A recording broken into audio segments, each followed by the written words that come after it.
అసలు ఈ జనరేషన్ వాళ్ళు వ్యవసాయం చేసుడే బంద్ చేసిండ్రులా. పెద్దోళ్ళే చేస్తురు తప్ప ఇప్పటి తరమోళ్ళు ఎవ్వరు సాగే చేస్తలేరు. అసుంటిది ఒక యూత్ పిల్లగాడు వ్యవసాయం చేయాలన్న కాయిస్తోటి ఇంటి మీదిన్న పూల కుండీలా ఇత్తులు పెట్టి పంట వేసుకొని ప్రశాంతంగా బతుకుతుంటే పోలీసోళ్ళు పోయి ఆ యువ రైతును అరెస్ట్ చేసి ఇంగోలెవ్వరు ఇంటి మీద పంటలు వేయకుండా చేస్తాన్రు. ఇగో ఈడ 2 పూల కుండీలు కనబడుతున్నాయా?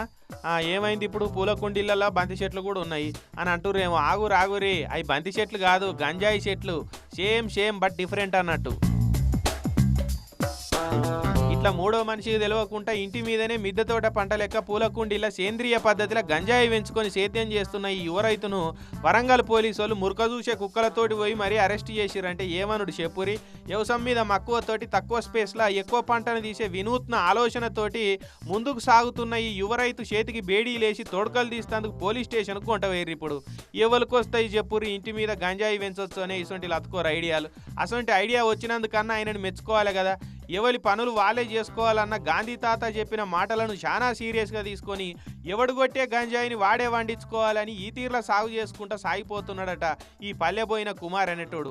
అయితే ఈ సుప్పనాథోడు గంజాయి కొడుతుంటే ఎవడన్నా అడుగు తీయలేదో ఏం పాడో కానీ అందులోకెళ్ళి ఎవడో పోలీసు వాళ్ళకు మతలావి ఇచ్చిండట. ఇగేమున్నది, ఇంటి మీదనే పంట తీస్తున్న వారా ఫాల్తు కానీ పోలీసు వాళ్ళు కుక్కలతోటి పోయి మరీ కుండీలను వలగొట్టి కుమార్ కానీ కుల్ల ఓడుస్తుంది కుక్కను తీసుకుపోయినట్టే బండెక్కించి తీసుకుపోయారట.